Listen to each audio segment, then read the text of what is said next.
is the most valuable commodity in life? What is the one thing you are constantly losing, even now, and you can never gain back? The answer is time. And that is why I urge you, my fellow viewers, to save time and spend it wisely by using 2-in-1 shampoo and conditioner. Hello, welcome, good afternoon, good evening, wherever you are.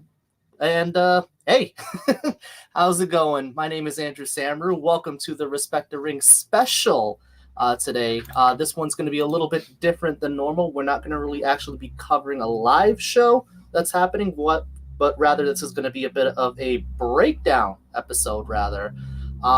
As we all know, this Saturday, December 12th, is going to be a very special day in terms of wrestling because we have not one, not two, but 3 different big events that are going to be happening. So this episode is going to be a little bit different. We're going to be analyzing a couple of the shows that are going to be happening at the time. I see we've got a couple of guys already ready to go. Chris, what's going on? My co-host.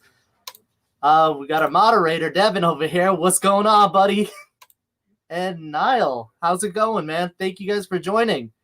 Caleb, no Yankees fans. Looks like a good show. Yeah, no, definitely. This one's going to be a little bit different. Like I promised, it's going to be a little bit more analytical. It's going to be a little bit more focused on the shows that are going to be happening on Saturday. And like I mentioned before, it's not going to be so much of the hijinks antics, but it's going to be focused, if you will. So I know we've got a couple of, we've had a lot of fan demand recently that's going to be covering all those shows on Saturday. Impact's Final Resolution, the Super J Cup for New Japan Pro Wrestling, as well as AAA Triplemania that's going to be happening. I know that we've also got another show in ICW No Holds Barred, Pit Fighter X5. Fortunately, due to the time overlaps with a lot of these shows, as well as fan support and discussion, the shows that we are going to be covering on Saturday are going to be the Super J Cup and AAA's Triplemania. We won't be able to do a live coverage on Final Resolution, but if I hear there's anything that's happening on the show itself, I'll be sure to shout it out on the show. So there still will be some sort of coverage, but it won't be a full coverage. But like I said, this episode's a little bit different. It's going to serve as a breakdown of 3 of the shows that are going to be happening: Impact's Final Resolution, the Super J Cup, as well as AAA's Triplemania. And the way that this episode is going to be formatted is I'm going to go through the cards for each of those 3 events, and I'm going to give a little bit of breakdown in regards to the storylines and some of the stars that are going to be involved in the show itself. As well as if you guys have any questions on the shows, then, fire them away and I'll answer them as best as I can, Clinton, what's going on, man? Thank you for joining us. Thank you for joining. This is going to be a little bit of an educational episode, so let's get to it, shall we? The first thing I'm going to be covering is Impact's Final Resolution. Now, I would be remiss to mention that Impact's Final Resolution is going to have a little bit more eyes on it, if you will, given as what's been going on with the AEW partnership, as well as how much of an influence it has been playing on Impact, so to speak.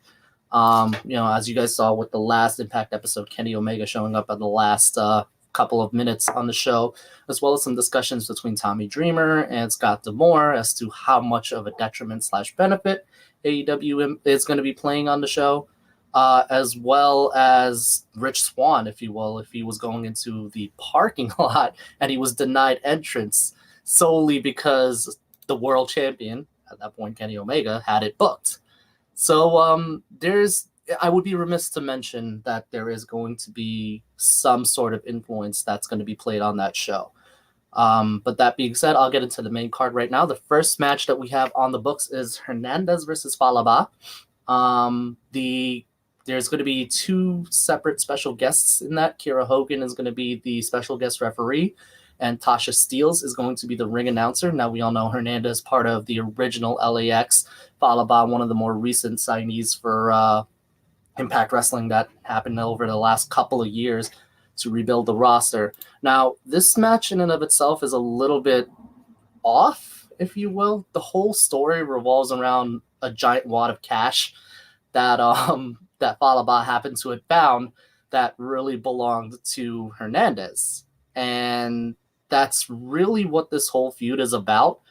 Kiera Hogan and Tasha Steelz got involved because they happened to have found that wad of cash and it was taken by them a few weeks after Falaba discovered it. Hernandez coming back, and this kind of serves as a little bit of a grudge match between the two competitors as a result of the money. So it's a little bit of a nothing feud, if you will, but it does serve to get the two of them onto the card itself. So in and of itself, I wouldn't trust that this is going to be a big match, but it's a nice little opener to get some attention onto the two and provide them a platform to, do the thing, if you will. As for a winner, I wouldn't really have anything to pick.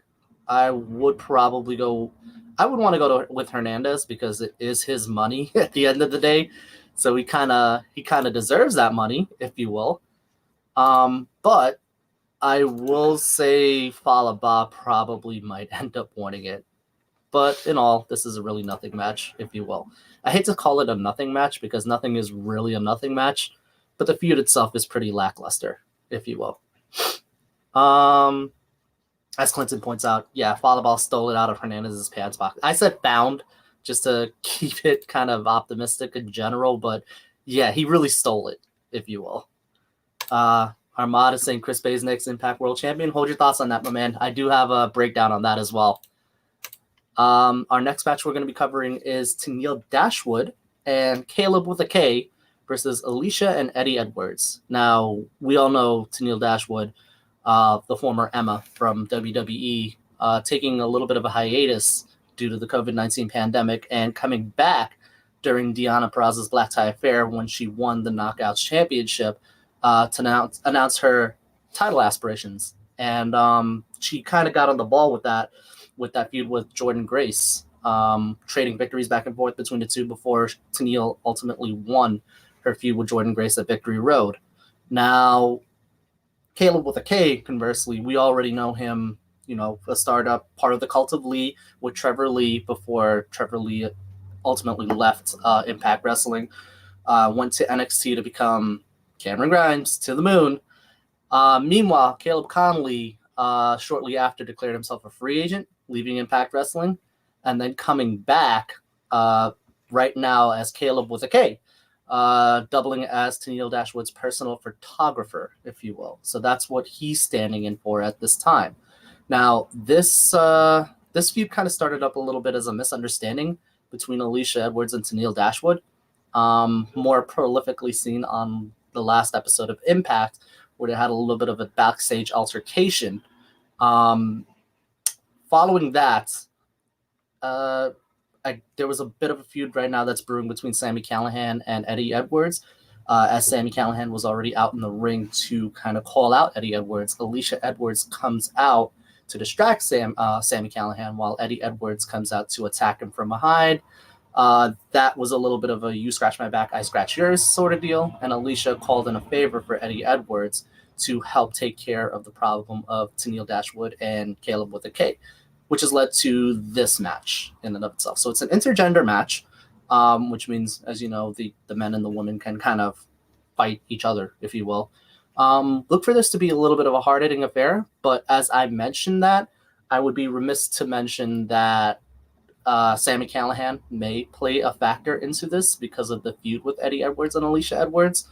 That remains to be seen, but I would expect Sami Callihan to make a little bit of a appearance in this match.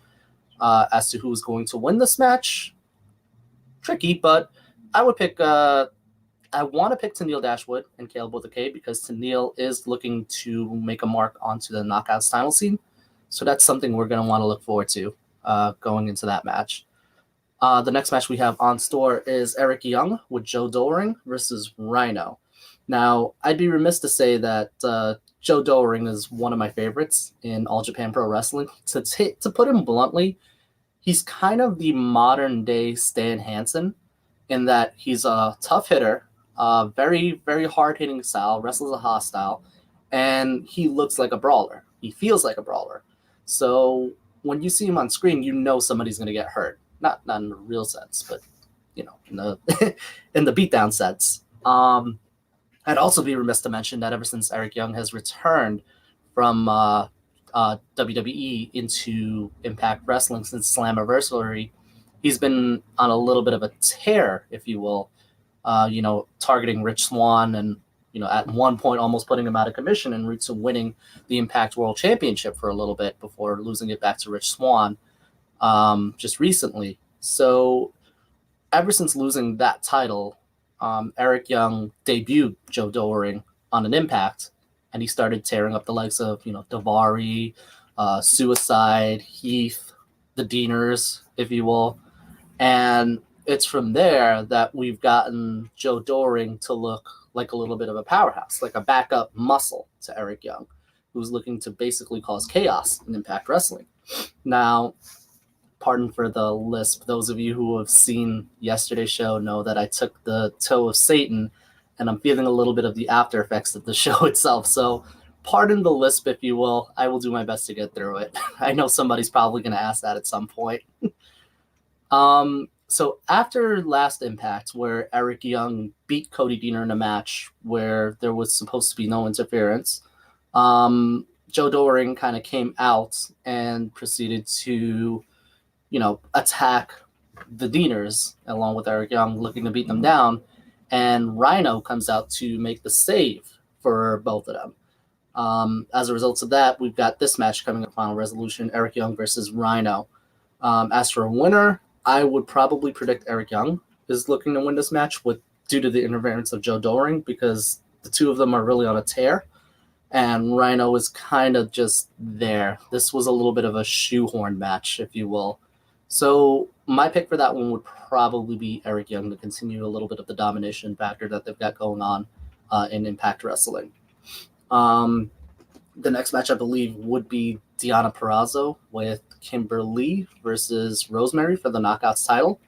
Now, Deonna, since coming into Impact Wrestling from NXT, she shined, to say the least. She has become her own star in her own right, converse to what she was back in NXT, where she didn't really get much of the shine because they felt that she wasn't really, from what I understand from her end, quote-unquote ready for TV, to paraphrase it bluntly.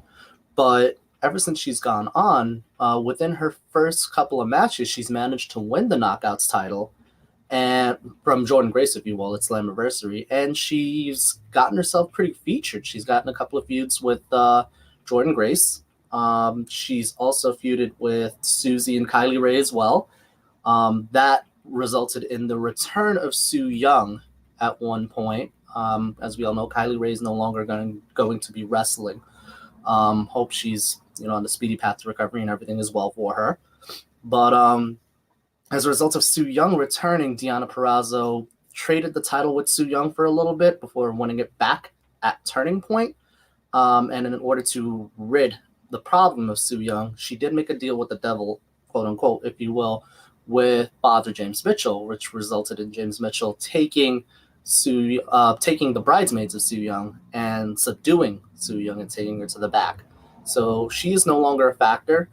However, it is yet to be seen what the deal blowback will be, if you will, because as we've seen, Impact historians will know that once you make a deal with James Mitchell, there's always going to be a consequence.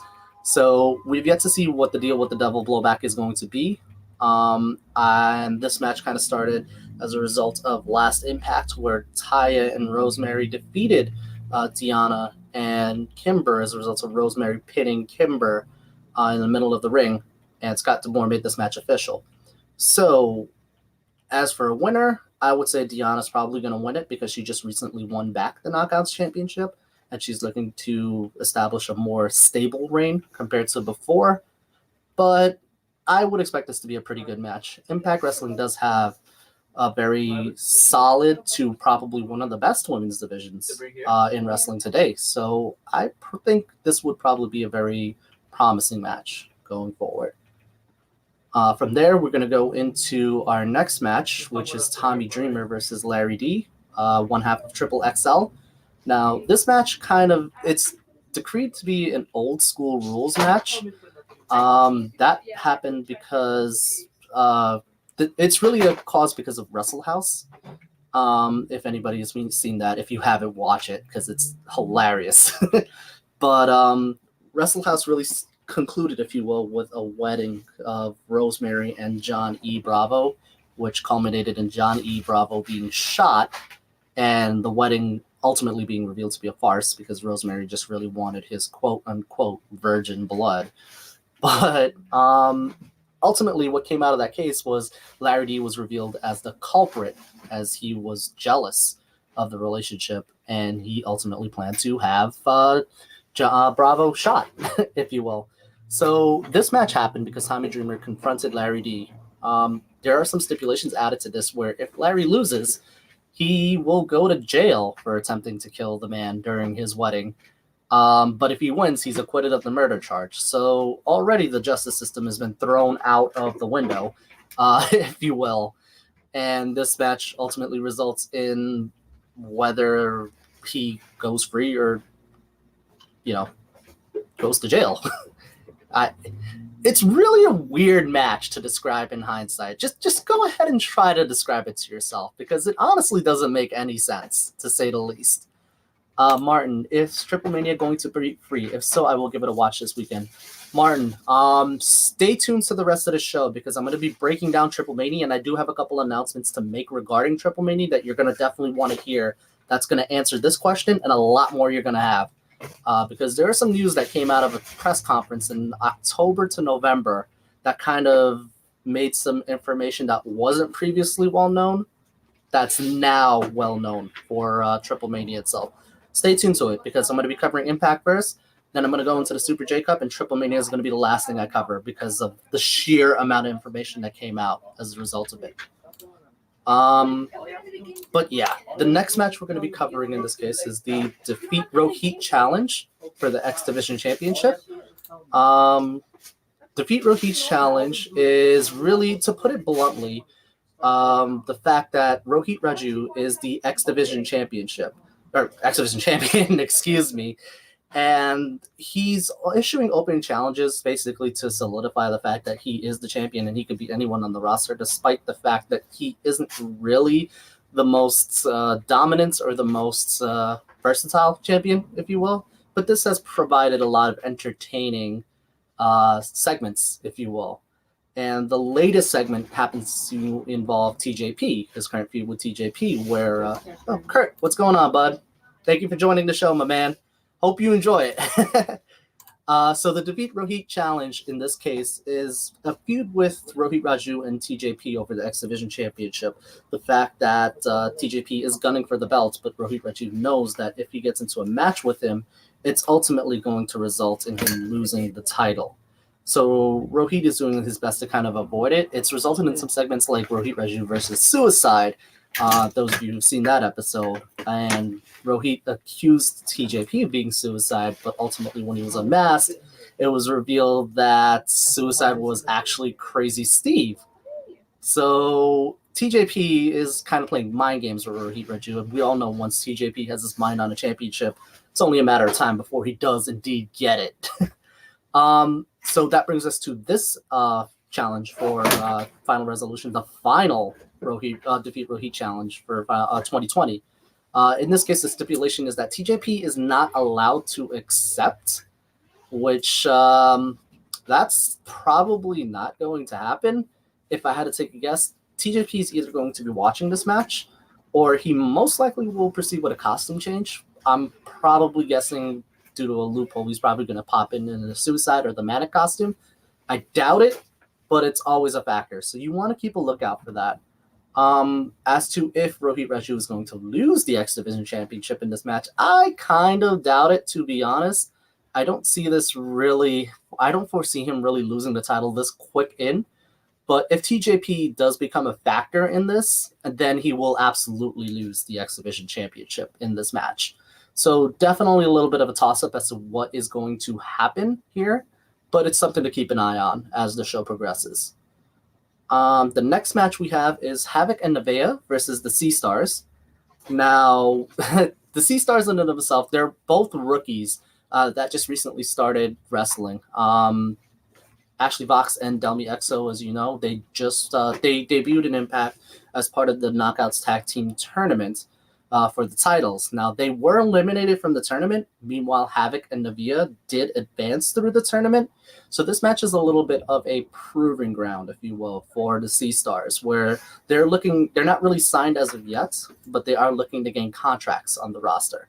Meanwhile, Havoc and Nevaeh are looking to dominate and gain momentum going forward into their Knockouts Tag Team matches en route to gaining the titles. As Mike Rosa mentions, the Sea Stars. Yes, the Sea Stars. Their team names are the Sea Stars. Kurt saying he's 10-pin bowling Hall of Fame last year, bro. Kurt, congratulations, man. Honestly, that getting into a Hall of Fame is pretty awesome, man. And I would love to hear more about it whenever you get the chance. So as to who's going to win this match, rationality would tell you that Havoc and Nevaeh should be winning this match because they're the ones that are A, signed, and B, they are looking to actually gain momentum into the Knockouts Tag Team title tournament. So I would say that they should win this match. However, if you wanted to have, I expect the Sea Stars to have a bit of a showing here. So I would say the Sea Stars are going to lose, but they're going to lose gracefully. And I expect them to get signed down the line because they have a lot of upside and potential going forward in the Impact Knockouts division. That's going to take us to our next match, Ethan Page with Josh Alexander versus Carl Anderson of the Good Brothers. Now, this match has a little bit of a stipulation where if Ethan Page does win, then the North does get a future tag team championship shot. Now, you're probably wondering, why is this a singles match instead of a tag team title match? So, the storyline that comes out of this is that the Good Brothers defeated the North at Turning Point to gain the tag team championships. After debuting at Slammiversary, they have been on a bit of a climb, if you will, and it culminated with them winning the titles at Turning Point. Now, the North, obviously one of the longer rating tag team champions, didn't exactly take very well to this. So they did attack, Page did attack Gallows on Impact, which put him out of action for the time being. I believe the timetable for that was about 4 to 5 weeks. So as a result of that, it has resulted in a little bit of a, for lack of a better term, a mismatch, which resulted in Page kind of entering a bunch of singles matches as well as Josh Alexander entering a bunch of singles matches if it resolves with the Good Brothers, or at some points even Motor City Machine Guns, as you guys saw last Impact with Chris Sabin versus Josh Alexander, which was a pretty good match for Impact. I would definitely recommend checking that out when you get the chance. But nevertheless, I'd be remiss to not mention the infamous segment where Ethan Page was promised a phenomenal opponent by Carl Anderson in a match, which ultimately resulted in Swoggle debuting as the wee nominal one, or the phenomenal half, if you will, and beating Page due to some distractions with Carl Anderson. So that ultimately resulted in Carl Anderson and Ethan Page agreeing to a challenge, which leads to this match at Final Resolution. Now, it could go either way here because I would be remiss to say the North probably aren't really going to be getting a tag team title shot anytime soon because they just recently lost the championship. But if you had to extend the feud a little bit more because it does seem to be gaining a little bit of steam, I would say Ethan Page could probably take the victory here because Carl Anderson is really more of a tag team specialist in recent memory, although New Japan purists are going to know that Carl Anderson, the Machine Gun Carl Anderson, is a really, really good single star as well. So if I had to pick a winner for this one, just off how the storyline has been going, I would say Ethan Page is going to win just to get another tag team shot against the Good Brothers. And we can get a really good match out of that one as well. So look for this one to be a pretty good match because I know both competitors are really solid competitors in their rights as single stars. And I would expect some interference from Josh Alexander, maybe even a return from Luke Gallows as well for this match. And that takes us to our main event of Final Resolution. That's going to be Rich Swann versus Chris Bay for the Impact World Championship. And I know my moderator here, Devin, actually was as you saw a little bit earlier, he's very excited to have Chris Bey as the new Impact World Champion. Now, I'm going to break down this story a little bit. It didn't really start in the most positive of terms. And when I mean that, I mean it kind of occurred as a result of an amalgamation of events, if you will, that happened during an episode or a main event of Impact where Willie Mack faced off against Chris Bey in a match. Now, that match resulted in Willie Mack defeating Chris Bey in that match. But after that match, Moose came to the ring to attack Mack, which prompted Rich Swann, his buddy, to come out to attack Moose to make the save. However, right after that, Chris Bey, hit the art of finesse on Rich Swann, which kind of had a little bit of tension to it, which resulted ultimately in this match being made for Final Resolution. Now, we already know, based on what's going on in the story itself, that everyone is really gunning for Rich Swann's title. Moose is gunning for it. There could be teases with Willie Mack going for the title, and we already know Chris Bey is going for the title. So there's a lot going on right now on the champ's plate. And Chris Bey, we already know him as the ultimate finesser. Any opportunity he gets, he's able to turn that into something golden for him. Case in point, the recent X Division Championship victory for him. Now, what that may translate for him in this case, it's hard to say, but because of that, there is a potential to have Chris Bey as the next Impact World Champion, as my moderator has said. Luther, what's going on, buddy? Welcome to the show. Thank you. Glad you could join us. Now, if we're going to pick a actual winner here, I would say Rich Swann probably does seem to be the likely to win. However, I would be remiss in saying I kind of do want Chris Bey to be the next champion, only because Chris Bey has a lot of mileage on him that you can kind of continue. I do have to say I have a little bit of a weird thing with Rich Swann currently being the champion in and of itself, compared to the last couple of months where he was teasing retirement because of a leg injury and then suddenly coming back, and now it's as if the leg was never really hurt. So it's a little bit peculiar to see that he's totally fine, and he's continuing as if that retirement never even happened. A little bit of a Mark Henry syndrome, if you will. But that's neither here nor there. Now I'm gonna pick for my official pick. I want Chris Bey to win because I feel Chris Bey could finesse this into probably one of the better heavyweight championship reigns going forward. So yeah, no, Devin, I'm not gonna underestimate your boy. I promise. Luther asking how my mouth was doing today after yesterday. If you probably hear, I do have a little bit more of a stammer / lisp going on because my mouth is kind of busted right now. So first off, I do want to apologize for that because that's not normal of me. But there's a little bit of damage in my mouth right now as a result of that. It'll heal up pretty quickly. But I do ask you guys to bear with me as I'm kind of lisping and stammering my way through it because certain vowels and stuff that I hit does kind of hurt. But that's neither here nor there. Now, that does cover Impact's Final Resolution. Again, that's going to be December 12th. One of the better shows, and I would be remiss to mention AEW may have a little bit of an influence on the show itself. So that's something you want to keep a track of as the show pros on. Now, that's going to take me to the next show, the New Japan Super Cup analysis. That one, it's a little bit different than your standard pay-per-view where most people would expect, storylines and, events to kind of play out and things to culminate and stuff. However, this event is a little bit different because it's actually a one-night tournament.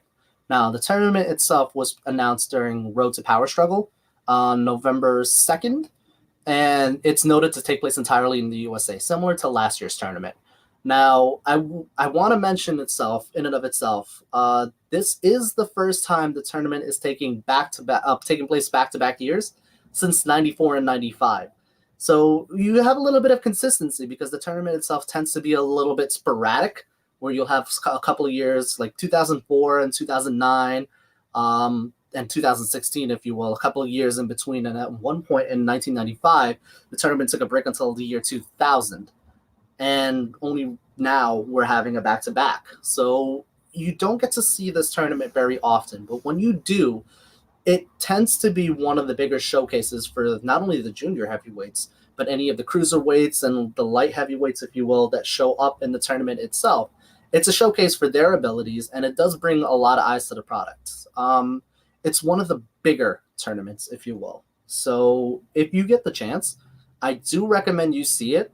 And if you do enjoy the Super J Cup, especially for this year and last year, I highly, highly, highly, highly recommend that you check out the Super J Cup in the year 1994, which many, many people, not only just myself, but a lot of accredited wrestling journalists in and of itself, Dave Meltzer, and a lot of the wrestling pundits will quote that the Super J Cup in the year 1994 was probably one of the best wrestling events of all time.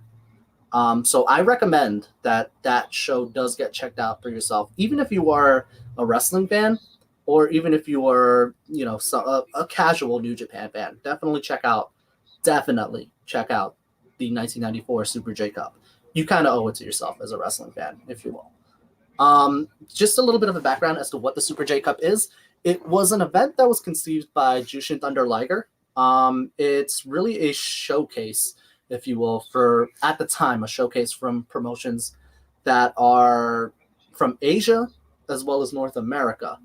Promotions like FMW, Pro Wrestling War, Michinoku Pro, CMLL at the time, I think it was, and it grew eventually to include AAA and ECW as well. Now, different promotions kind of hosted this tournament. New Japan hosted the first one, and Pro Wrestling War hosted the second one. I believe Osaka Pro also hosted one as well, but every single one since that time ended up being New Japan Pro Wrestling. And this is the first time since 2004, if you will, that the tournament is actually a single night tournament, because this tournament tends to be multiple nights over time. So you're getting one tournament and you're getting a showcase of some of the best cruiserweights and, junior heavyweights that you normally don't get to see very often. And if you do, they're in different shows or they're faced off in storylines. So you get to see a natural showcase of athleticism and talent as well. So I definitely recommend checking this out. Clinton's question for a while back, I was reading where they were saying there was a possibility TripleMania could be at Madison Square Garden, but then COVID happened. Will AAA ever be at a Madison Square Garden? Now, it's funny you mentioned that. TripleMania itself, and I'll put a little bit of this while I'm doing New Japan Super J Cup, but I'll go more into detail a little later on during the TripleMania analysis. TripleMania itself, I think, was teased to be on it, and it ultimately didn't pan out for one reason or another, but there was a Lucha Invades New York event that happened last year, I believe.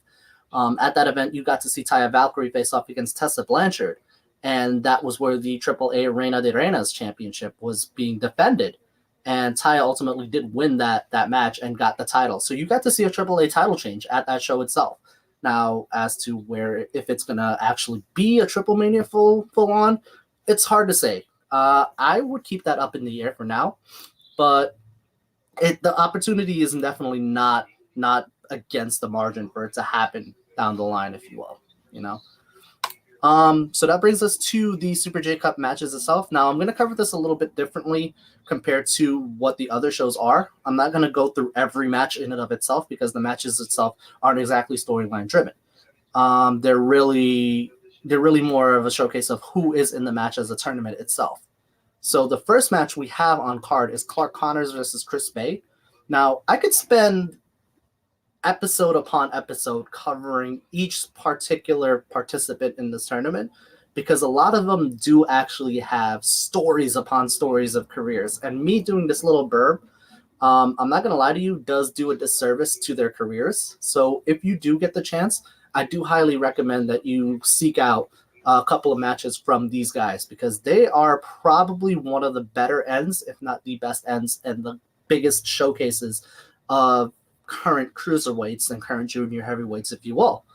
And I also I would also be remiss to mention New Japan Pro Wrestling's official YouTube page does have some interviews that are with the current representation of the Super J Cup participants as well.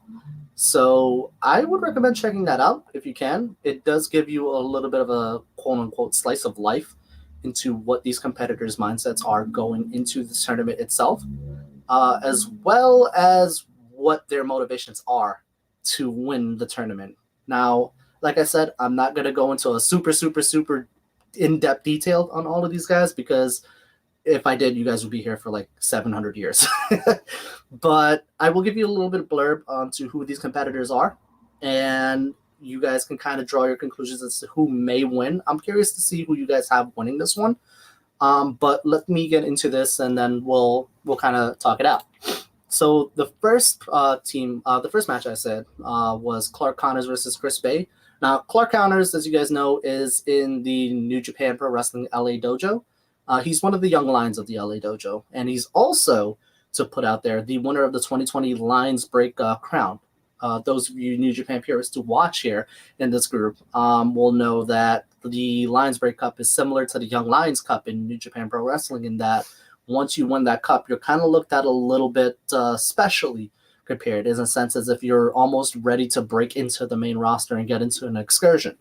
Carl Fredericks is probably a better example of this, because Carl Fredericks once was a young lion in the LA Dojo, but he is graduated at this point and has been given the blessing by Katsuyori Shibata to start his own gimmick. So that's why you've seen more of a feature on Carl Fredericks in recent shows, actually. But that's Clark Connors in a nutshell. Still a young lion in the LA Dojo, looking to make his mark into the scene of New Japan Pro Wrestling, especially in the American scene. Chris Bay, on the other hand, as I've already discussed a little bit earlier in Final Resolution, the ultimate finesser, if you will.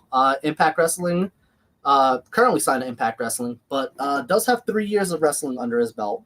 Most notably, also featured in the Future Stars of Wrestling, where he has earned almost every belt there, as a matter of fact. He was the former heavyweight champion at a time. He was a No Limits champion. And he was the tag team champion, if I'm not mistaken. Somebody can probably correct me in the comment section down below there as well.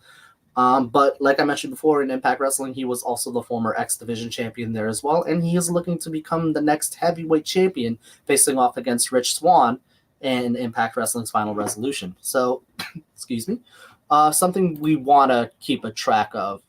As to who's probably going to win this match, just based off the looks of it, I would probably pick Chris Bay.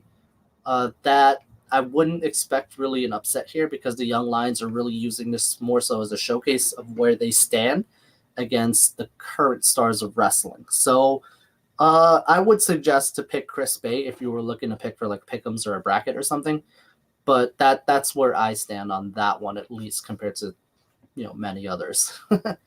That takes us to our next match, ACH, Super ACH versus TJP. Now, Super ACH, if you will, debuted back in 2007. He's a multiple-time champion. That's something to take into effect of. He has a lot of promotions under his belt, like ROH, Dragon Gate, Impact Wrestling at a time, PWG, MLW recently, as you've seen them with the Opera Cup, and I think AEW as well. I will have to double check with you on that one. But that's needless to say that he is probably one of the higher ends of talents currently in the junior heavyweights and the cruiserweight division, because the man can really go. He can go. And that brings us to his competitor itself, TJP. As we all know, TJP, a very versatile competitor, wrestles for Impact Wrestling and MLW and New Japan. He did win, as you know, the WWE Cruiserweight Classic and became the inaugural Cruiserweight Champion. Also involved in a feud with Rohit Raju down in Impact Wrestling at this time. So this one promises to be a bit of a sleeper match. If I had to pick who would probably win this one, I would probably want to go for ACH, only because TJP seems to have a little bit more on his plate right now as it is compared to before.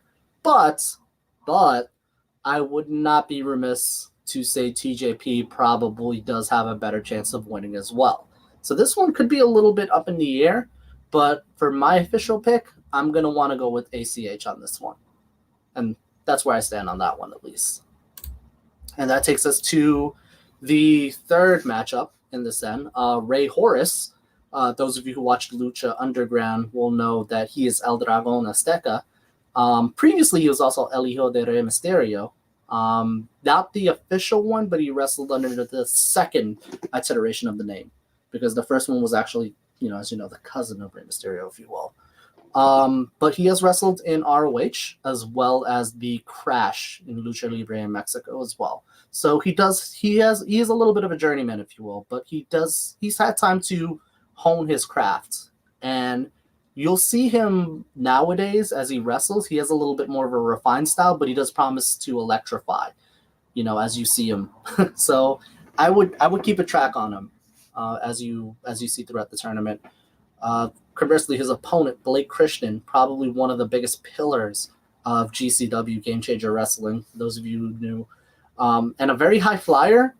The only thing is that not a lot of people give credit to his technical style as well. Blake Christian can actually wrestle a more adaptive, grounded style and a more adaptive technical style as compared to his high flyer style. It's just that the high flyer style does a little bit more damage than his actual technical style. And it catches people off guard a lot of times. As to who's going to win this match, I would be willing to venture that this would probably be one of the best matches of the night, if you will. But I would probably pick Rey Horus to win this one, only because he probably might catch Blake Christian off guard with a lot of his offensive style, which is more dynamic, in my opinion at least, compared to Blake Christian. But look for this one to be a pretty entertaining match. All of them, for this matter, are looking to be very entertaining, to say the least. And that brings us to the final quarterfinal match itself. El Fantasmo, those of you who watch know that he's last year's winner of the Super J Cup, facing off against Lio Rush, who is making his debut in New Japan Pro Wrestling. Now, this match is probably going to be a barn burner, if you will. El Fantasmo, as you all know, is one of the more dynamic wrestlers of the UK scene as of last year. Those of you have seen that he was in Bullet Club, and he's performed probably at a higher level than most when it comes to the junior heavyweights, if you will. And Lio Rush, as we all know, a very dynamic style, very fast-paced style. Those of you who know him earlier as the Blackheart Lio Rush know that when it comes down to it, he can turn things up at the drop of a dime. So I don't think Lio Rush is probably going to win this one, only because El Fantasmo does have a lot more experience in this type of environment. However, I would be remiss to say Lio Rush does have a very high potential to be a bracket buster for many people. So this one is something you're going to want to look out for the tournament itself. I don't foresee El Fantasmo repeating his victory, repeating a back-to-back win. So I would think Lio Rush will probably be the safer pick as a bracket buster, but I wouldn't be remiss to say El Fantasmo, would win this one. There are 2 tag team match attractions for the show. We do have Ren Narita and Carl Fredericks versus Kenta and Hikuleo. Now, we know there's a story brewing between Carl Fredericks and Kenta, mainly because Carl Fredericks and Kenta have been back and forth throughout the entire, if those of you who are watching New Japan Strong, have seen that the two of them have been feuding in recent memory. Ren Narita, for the first time in a while, is coming back to the U.S. to actually wrestle in this end.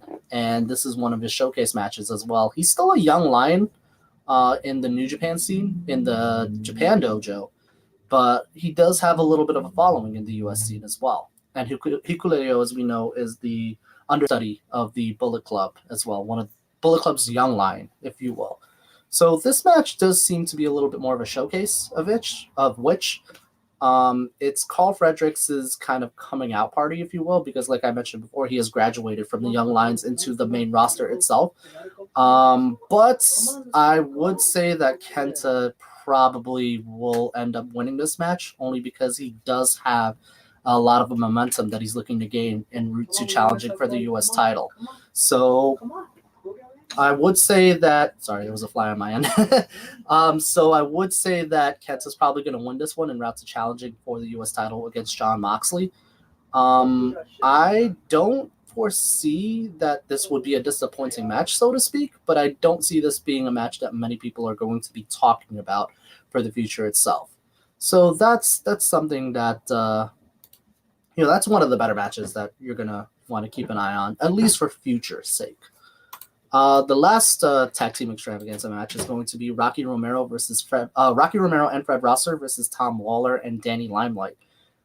This match hasn't really been promoted on the card itself, but I'd be remiss to notice that they're on the official poster. So I'm assuming this is a match that's going to be played in the show itself, probably as a break between the quarterfinals and the semifinals, or the semifinals and the finals, to give the competitors a little bit of a chance to rest up. It's not really much of a storyline-driven match. Rocky Romero and Fred Rosser. Fred Rosser, as we all know, is Darren Young back in WWE. Looking to make a name for himself in the New Japan scene under his own special identity. Now, Tom Lawler, as we all know, in MLW, Team Filthy, and in New Japan Strong with Team Filthy itself, he is one of the more technical, more dirty brawler type characters compared to Rocky Romero's more flashy style.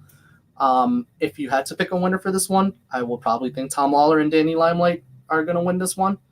I don't foresee this going very long. Like I said, it's really a nothing match to give people a little bit of a break, or give the competitors a little bit of a break, as well as give the fans a little bit of a break en route to either the quarterfinals or the semifinals, or semifinals to finals. So, something to look forward to in the end. But that'll take care of the New Japan Super Cup analysis. Like I said, it's not really a focused or storyline-focused match. It's more of a one-night tournament, if you will, just to keep a track of. But that's going to take us to AAA's Triplemania. Now, I saved this one for last because there is a lot of information that needs to be kind of corrected en route to Triplemania on the 12th. And Martin, if you're still watching, buddy, you're going to want to hear this out, because this does affect how you're actually going to watch the show coming up on Saturday. Now, the biggest update that's for the show itself is that it is going to be airing for free on AAA's Facebook as well as their YouTube, but it is not, I repeat, it is not going to be airing on Twitch. And also, there is no English commentary for the show itself. So again, I'm going to repeat that. It's going to be airing for free on AAA's Facebook and their YouTube, but it is not going to be airing on their Twitch. And that's coming from a virtual press conference via AAA's VP, Dorian Roldan. So that's the big mention in and of itself. If you are looking to watch Triplemania, make sure to keep that in mind as you're looking for the show on Saturday. Now, I do want to mention a little bit of a background on this event itself, because this is probably the biggest event that was affected as a result of the COVID pandemic.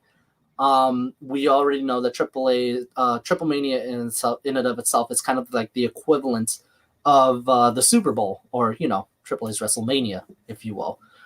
It was supposed to be in Arena Ciudad de Mexico, which does have about 22,000 in potential for seating.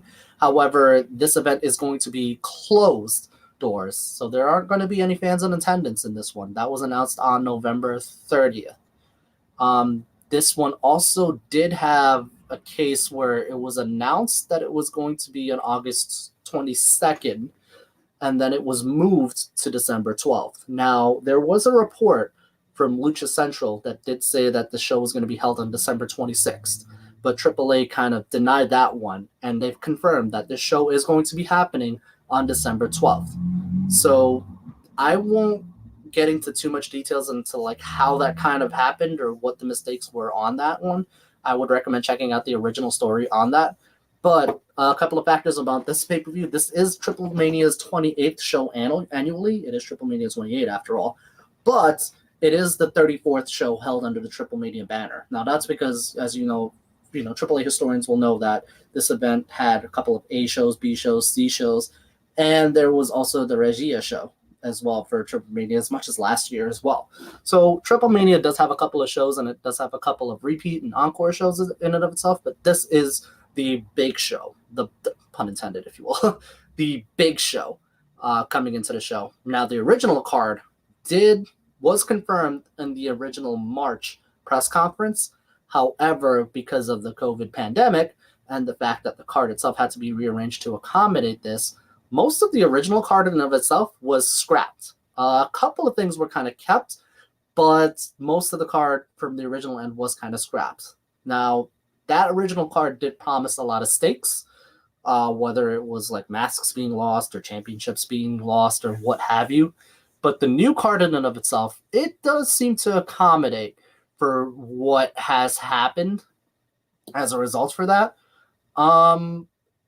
I will say that one of the bigger factors of this particular show was that it was supposed to be planned around a tournament, the Hero or Villain tournament, which was supposed to feature wrestlers from Impact and AEW, but that tournament was unfortunately scrapped as a result of that.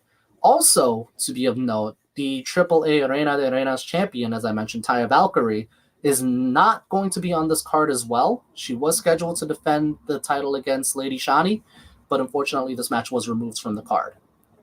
Now, this most of everything as of right now that was confirmed on the virtual press conference for October 26th.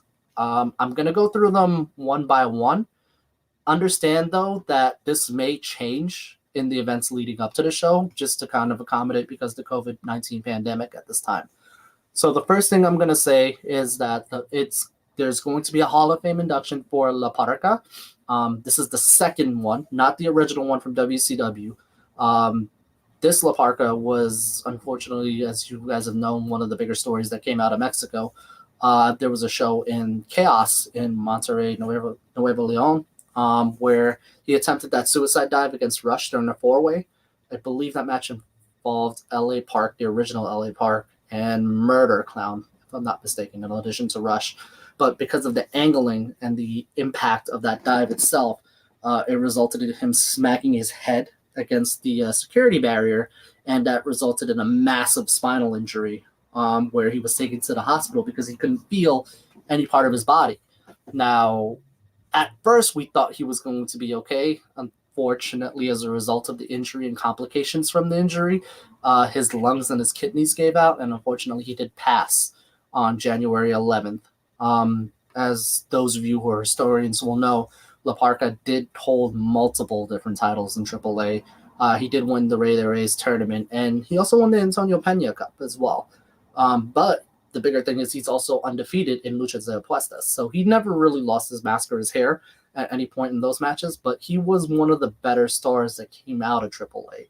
So today, December 12th, will serve as his Hall of Fame induction. He's to be the only one that's going to be inducted in the Hall of Fame as well. Many luchadors tend to be inducted around this time, but he will be the only one that's going to be inducted in the Hall of Fame. That will take us to one of our first matches on the card. Poder del Norte, the Northern Power, which consists of Mocho Cota Jr., Carta Brava Jr., and Tito Santana. Not the actual Tito Santana that we all know from the WWF, but this is a luchador that does go by the name. He's going to be facing off. They're going to be facing off against Nino Hamburguesa, Maximo, and Mr. Iguana. Now, I would be remiss to mention, for those of you who do not know either of the teams itself, Poder del Norte has two versions, the 2009 version as well as the 2016 version, which consisted of Rio Bravo, Tigre Cota, and Tito Santana. Again, not the same Tito Santana that we all know. Rio Bravo left AAA in 2009 and was replaced with another Rio Bravo without any explanation. So it was just like, oh, we're just going to put this guy here. And nobody, think fake Razor and fake Diesel, but nobody bothered to mention it. But unfortunately, that person didn't pan out, and the team itself folded. Now, back in 2016, they reformed it because Tigre Cota returned to AAA and changed his name to Mocho Cota Jr., as it is right now, being the son of the original Mocho Cota. And he recruited a luchador at the time known as Soul Rocker, as well as Carta Brava Jr. Now, Soul Rocker eventually lost his mask and revealed that he was Tito Santana all along from the original team Poder del Norte. Again, not the same Tito Santana, but he kept that name as a result. So the new team reformed after 7 years out, and they're a dominant team in and of itself. They have won the Trios Championships in AAA multiple times, and they kept it for quite a while, and most of 2018 before they were eventually unseated by the other faction, Jinetes del Aire, who are going to be wrestling later on in the card as well. Conversely, on the other side, you have Nino Hamburguesa, who normally teams with his fellow teammate Big Mami, who are also former tag team champions, but I guess she isn't available for this card because of the pandemic or something may have happened. But meanwhile, Hamburguesa is going to be in this match teaming with Maximo, who, fun fact, is also a part of the legendary Alvarado family, who's, has stars such as Super Porky, Super Brazo, La Mascara, who's the brother of Psycho Clown, the grandfather, the patriarch of the family, Charito Cruz. And he wrestles as an exotico, so he's more of the exotic wrestlers. Think Pimpinella, Escarlata, if you will. Conversely, Mr. Iguana is a Mexican independent wrestler, one of the recent signees of AAA, who has about 11 years of experience, and he's slowly starting to climb the ranks of AAA.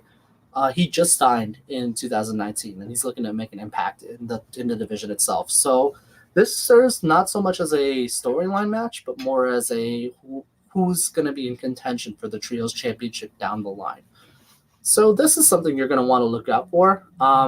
Logic would dictate that Poder del Norte is going to win this match. But it does promise to be a very exciting opener, if anything. That takes us to our next match that I have down on the card, the AAA Tag Team Championship match with the Lucha Brothers, Phoenix and Pentagon, as we already know from AEW, versus Tejano Jr. and Reyes Scorpion versus Miss Disease and Octagon Jr. Now, there's actual names for this team itself. You have the Lucha Brothers versus Jinete del Aire versus Los Mercenarios, the bad guys of the team, if you will.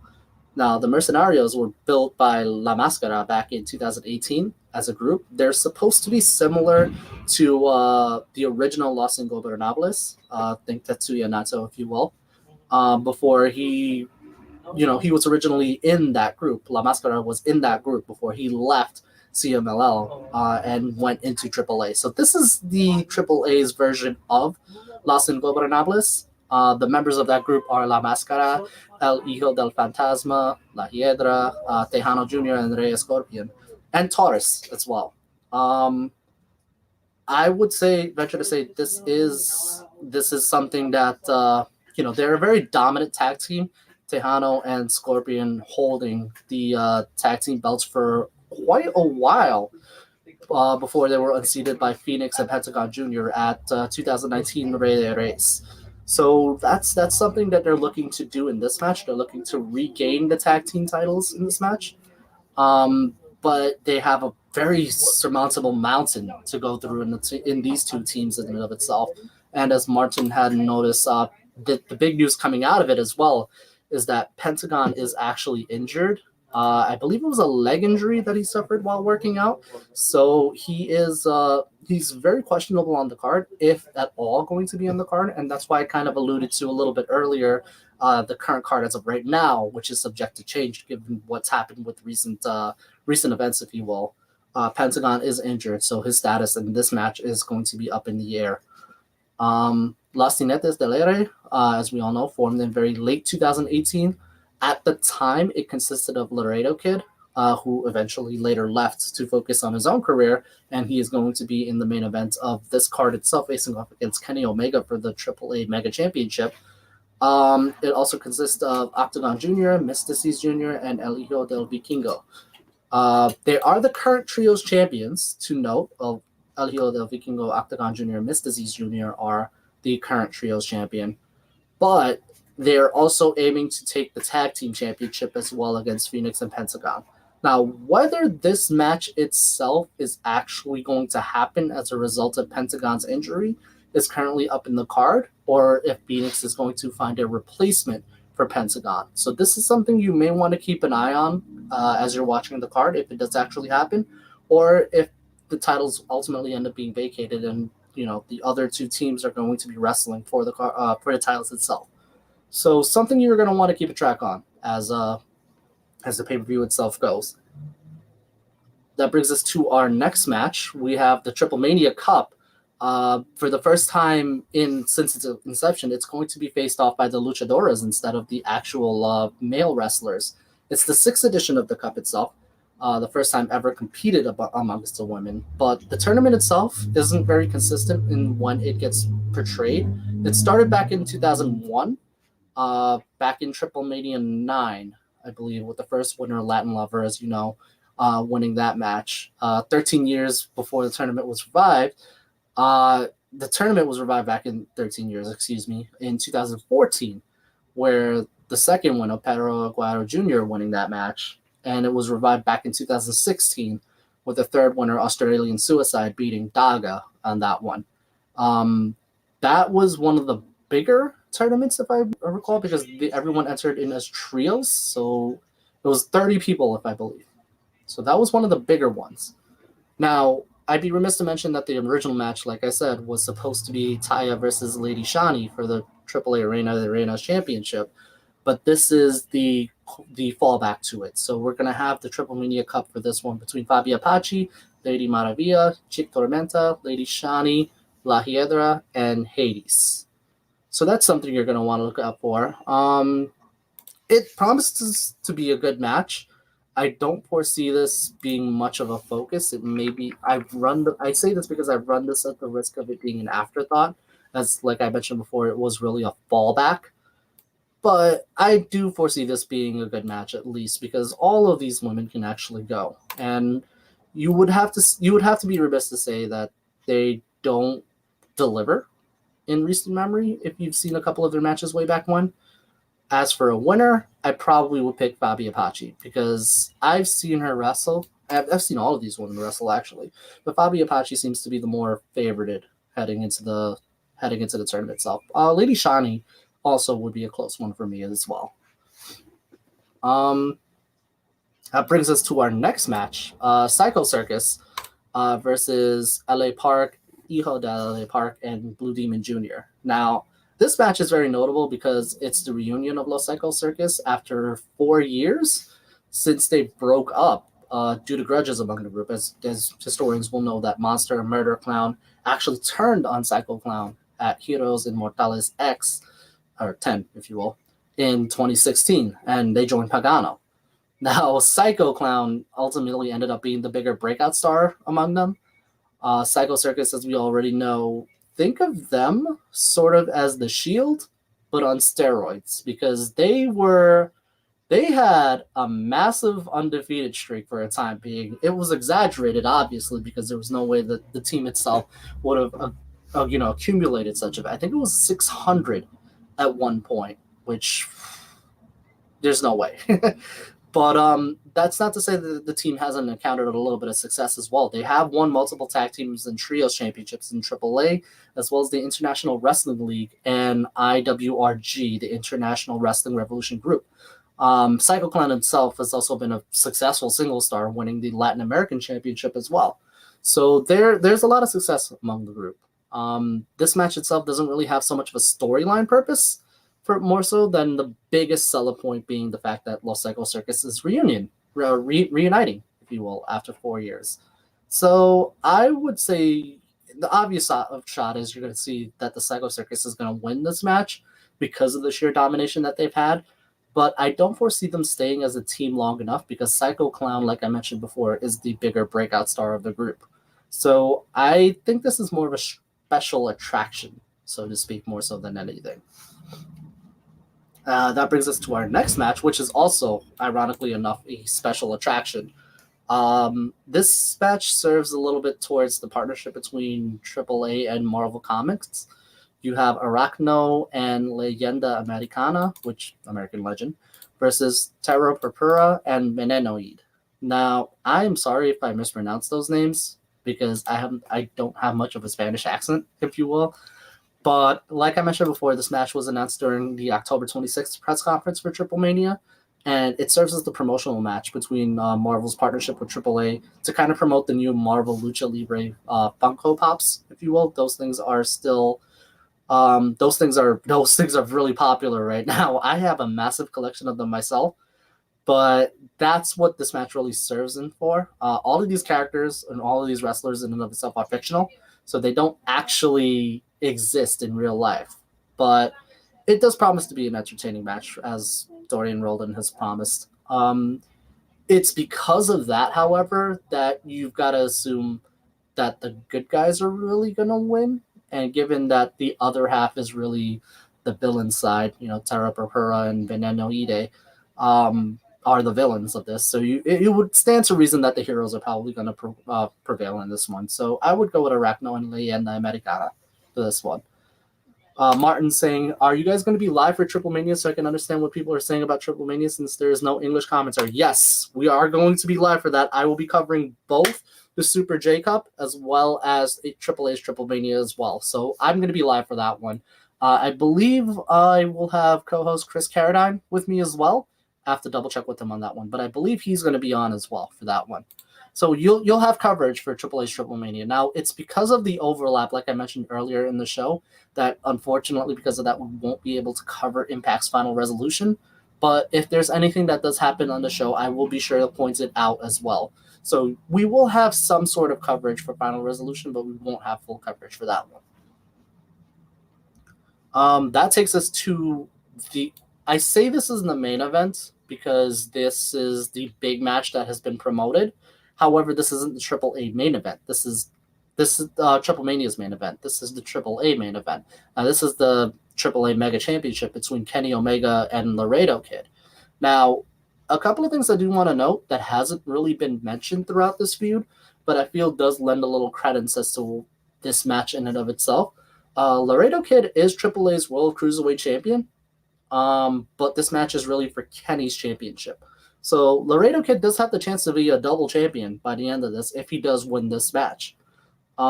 This is also Kenny's fourth title defense. He did win it from Phoenix, which ended that 420-day reign back at October 2019, the Heroes Immortales 13. Kenny's had previous defenses against Jack Evans on AEW Dark, as you guys know. Dragon Lee in TripleMania Regia, as you know from last year, which wasn't the big TripleMania show, but it was the Encore special, if you will. And he's also defended the title against Sammy Guevara back in March. So this is Kenny's fourth defense of the title. It was scheduled to happen back in March during AAA's Ray Day Rays, but the show was postponed as a result of the COVID pandemic. I would be remiss to mention Kenny's recent antics and his development as the collector / the cleaner Kenny Omega. Also winning the AEW Championship and the Impact Partnership along with his partner Don Callis. So this does lend a lot more credence to the fact that Kenny Omega just might actually walk out with the AAA Mega Championship as well to continue that collector persona. But as we've seen Laredo Kid in the Opera Cup as well back in MLW, Laredo Kid can go. So I would venture to say this is probably going to be his big standout moment against Kenny Omega. And those of you who have seen interviews with him in Sports Illustrated and the like will know that he does feel a lot of pressure standing on him to win this match.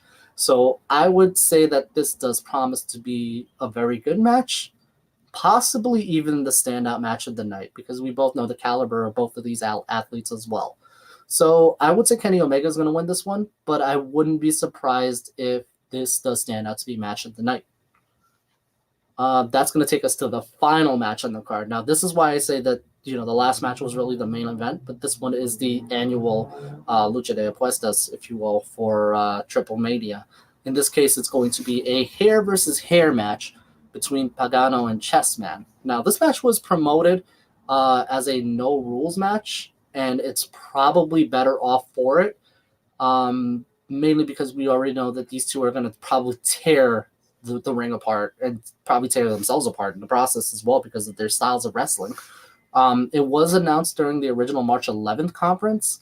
If I remember correctly, this kind of happened when the two of them were called out to the center stage, and Pagano was looking for a fight, but Chessman was like, "Oh no, I'm not really gonna fight," and then he sucker punches Pagano, and then they brawl, in the middle of the conference itself. Now, these two have faced off before multiple times, and every time you see them face off, it tends to be a bloody and massive affair between the two, which involves weapons and the breakdown of the ring itself. So it does have the potential to be a little bit out there on the ugly side. It probably may not even deliver to be the best match of the night, but I would be remiss to say that TripleMania main event history does suggest that this match may end up surprising people. But I digress. I would say Pagano's probably going to end up winning this match, only because Chessman won the last brawl, so this is probably a come-uppance, if you will. As my co-host mentions, it should only take 40 minutes, and we're already an hour in. Yeah, unfortunately, I was planning on this being a short broadcast, but unfortunately, it did come up a little bit longer because there was a lot of development that had happened over time, and I caught myself rambling a little bit at a couple of bits. But I wanted to make sure that everything I've explained kind of goes up to date with current standings for these three cards as well. But I mean, ultimately, I've pretty much covered all of the shows itself.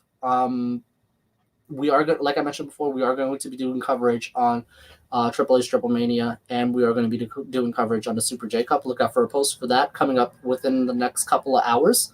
But that is the coverage on all three of the shows. My apologies for, again, stammering and kind of lisping a little bit during the show itself as I'm kind of healing up. But if you have any questions or concerns about all the shows, feel free to drop a comment down below or drop us a message on the Respect the Ring page, and we will definitely answer them. Until then, I will be covering those shows on Saturday, so look out for a post on those. Thank you so much for joining us for this special episode on Respect the Ring, and stay safe. That's the best I can suggest in that sort of thing, given this climate and stuff. But like I said, hope to see you guys here on Saturday as well as we watch these shows, and we will do our best to cover them to the best of our abilities. But thank you so much for joining us, and have yourselves a very wonderful night. Take care.